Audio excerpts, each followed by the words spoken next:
All right, so the first time that I used K-pop in class, I went to the students and I said, "All right, give me a K-pop group." And I got no shortages of examples of different K-pop groups from around the world. Now, I want you to truly think about how remarkable that is. That in a suburban high school of Minneapolis, Minnesota, that any number of kids could tell me any different number of Korean pop groups. Think about that. I can put a K-pop video on, and all of you know it's K-pop.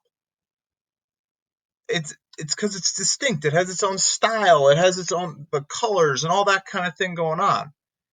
And you think about this, that's truly remarkable in this world that we live in, that we can become ingrained in Korean culture. And that's because big time transportation, communication, social media, you name it, that we can learn things faster than ever before. You have so much power on your cell phone.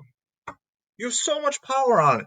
You can communicate with people around the world. As I just look around this room that I'm in right now, and I see all the different stuff that's from all over the world, it's kind of ridiculous.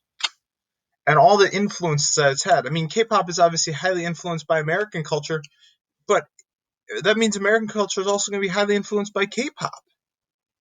Maybe not highly, but it is influenced for sure. Let's take another example. Let's take pop culture of basketball. 1992, basketball was really just an American sport and kind of the Soviet Union and Eastern Europe, and that was about it. But as time moved forward, in 1992, there was a dramatic change. Why? The best team of basketball players that's ever been created, the USA Olympic team, the 11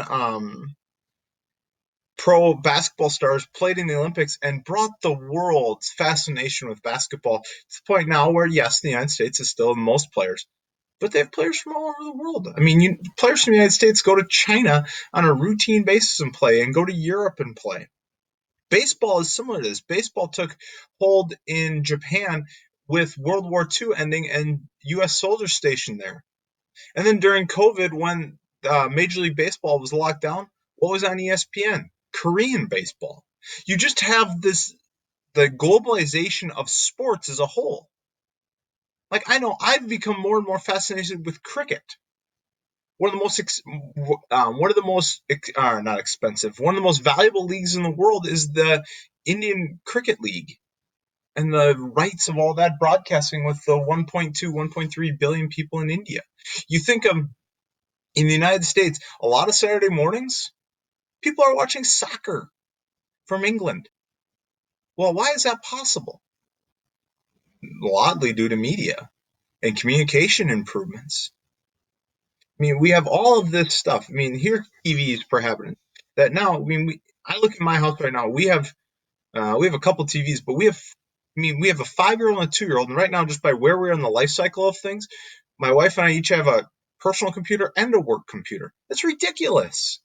We have so much access to media and technology than more than ever before. This is the internet usage or internet. It's internet hosts per 1,000 people. I mean, we have more and more. And then think about travel. Now, this is just an example of China's high-speed travel networks to be able to get around China.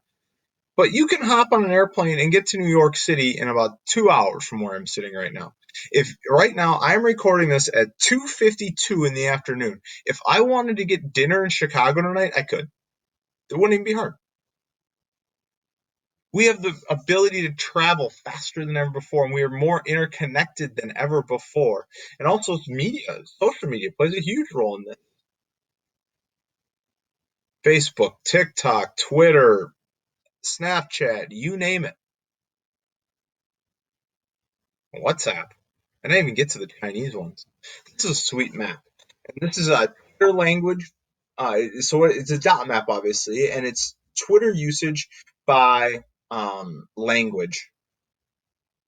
And this shows you just how popular Twitter is, but also all the different languages that it's in. And this basically, as I look at this, it's basically a political map of Europe, isn't it? It also shows you where highway networks are. Look in Russia. Here's Moscow and the highway going to it, and then some St. Petersburg. Pretty clearly, there's France, there's Spain, there's the Basque part of Spain, there's Portugal. You can pretty clearly see the Netherlands, pretty clearly see Denmark. Belgium's a little harder to see in there, but you can see Italy. You can even see the Greek or Cyprus and the Greek and the Turkish part where their difference is. where there's difference. You look at the world as a whole, we have become so much more interconnected that different elements of pop culture have traveled throughout the world. Folk culture really hasn't, or else it wouldn't be folk culture. But in the speed and the time at which that information travels is faster than ever before.